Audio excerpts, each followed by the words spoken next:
بس راح اقوم.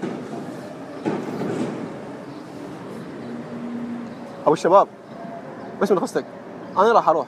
حبيبي وياي؟ اي نعم. شو تريد؟ راح اروح. ايش علي انا؟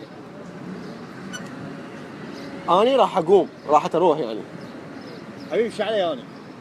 لمصلحتك انا دا احكي، مو اعمل شو شيء. السفالة اللي انت عايش بيها؟ قاعد هنا انا لا اعرفك لا تعرفني، شنو راح اروح؟ قوم ولا امرك اني؟ شو اللي؟ انا دا احكي من جنبك مع يعني على مودك اني. والله العظيم انا يعني اتورط اقعد بحديقه من وراء السخافات مال العالم، هسه يقول لي تجربه اجتماعيه، قوم! قلبي انا على مودك، انا دا احكي من جنبك من مصلحتك، انا مو اعمل شيء، انا اروح اولي بس انا على مودك. قوم! طبك مرض.